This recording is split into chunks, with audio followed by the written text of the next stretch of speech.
The last portion of this section comes back and talks about an issue that cannot be avoided, and that is that we are basing conclusions about the whole population on sample data, which means we are not 100% sure ever.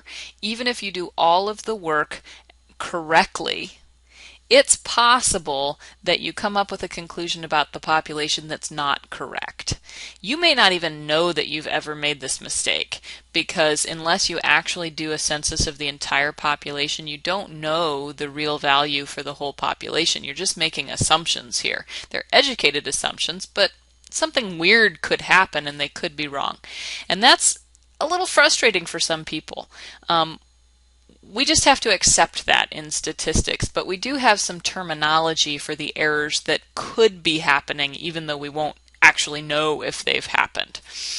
So let's say I decide that the null hypothesis is probably false. I reject the null. Well, I could be wrong. It could be actually the null could be true without me knowing it, and that's just something that, like I said, with statistics you kind of have to live with. There are two different kinds of errors that could hypothetically be happening. One is you could reject the null and be wrong, or the other possibility is you could have decided to fail to reject the null and have that actually be wrong. Like I said, you would have done everything correctly based on the data that you were given, but you wouldn't be aware of the fact that there's something weird going on and the population is actually different from your sample.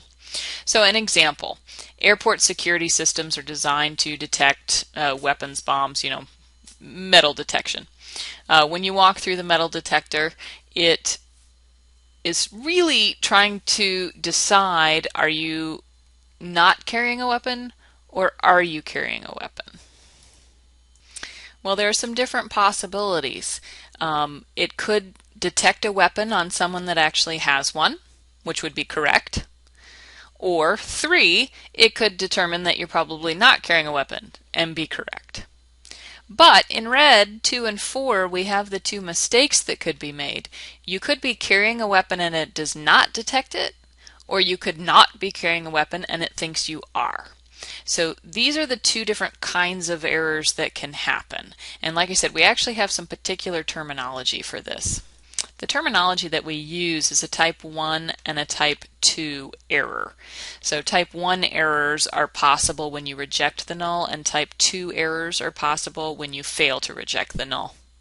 So a type 1 error is when you reject the null, but actually it's true. You may not know that it's true, but it actually is. And we use the symbol alpha to represent the probability of a type 1 error.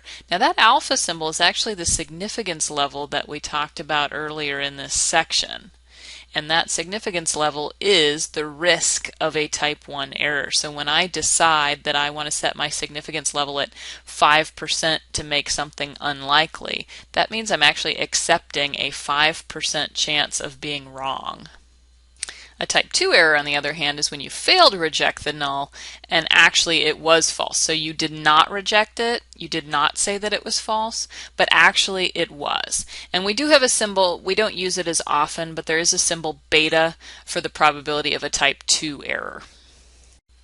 So telling these apart, sometimes it's very straightforward to tell them apart, sometimes it's a little trickier, especially when they talk about the alternative instead of the null. So let's say a factory tests samples of products before shipping them out. Depending on what happens in the sample, they will either decide to ship them out or reject the shipment. So let's say that the null hypothesis is that the shipment of products is good, so the defectives are equal to a small enough amount or whatever. And then H1 is that the shipment of products is not good and will be rejected, will not be shipped out. So the question is, if you ship out a shipment of good products, would that be a type 1, a type 2, or no error at all? Well, hopefully that one was fairly clear, that if you ship out a shipment that really is fine, then that's no error at all. Okay, but what if you ship out a shipment of bad products? What kind of error would that be? So this is what you have to think about to make the decision. You really have to think about what was decided about the null. So the null in this case was that the products are good. Okay, well, if we shipped them out, we must have decided that the products were good. Now, you can't actually support a null, though. You can fail to reject it, so that must be what we did. Okay, so we did not reject the null. We decided that the null was not wrong. Those could be good, and we shipped it out. So we failed to reject the null. Well, when you fail to reject the null, there's a possible type 2 error. So if we failed to reject the null, but we should have rejected it, that's a type 2 error. And that takes a little bit of time to kind of wrap your brain around, so be patient with these. Okay, so what if the shipment is good, but we decided not to ship it out? So which kind of error would that be? Well, if we decided not to ship them out, that means we must have rejected the null. The null said that the products were good and could go out, so we must have rejected that. If you reject the null, then the possible error that you could be making is a type 1. So let's go back to this example with the proportion of adults who shop using the internet, and the claim is that it's greater than 50%. And so let's look at how to actually write out what the possible type 1 and type 2 errors would be. Well, before you can actually write out what the errors look like, you do need to go back and think about what those hypotheses were, and we did those earlier.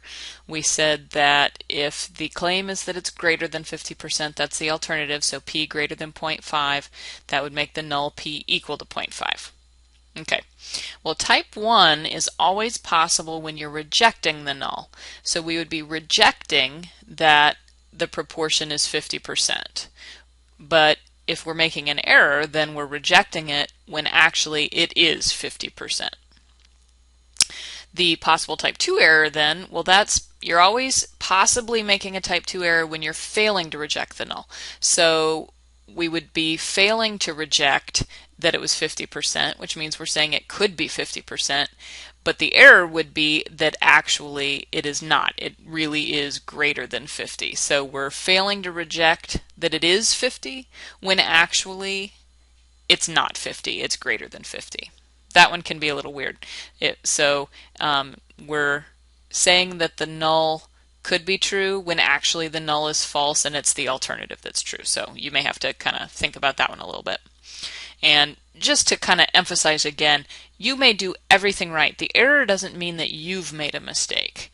It means that the population does not match the sample, and so the study comes to an incorrect conclusion, but not because anyone did anything wrong. So here's the example we talked about with the FDA and the acetaminophen. Try this one. Pause it, try it, and then I'll give you the answers.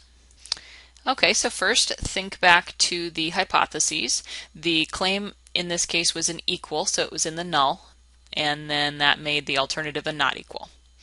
Okay, so the type 1 is always when you're rejecting the null. So a type 1 would be if we rejected that the mean is 650 when actually it is 650. So we're rejecting that it's 650, we're saying that it's not, but actually it is, so we've made an error. And then type 2 is always when you're failing to reject. So we're failing to reject that the mean is 650.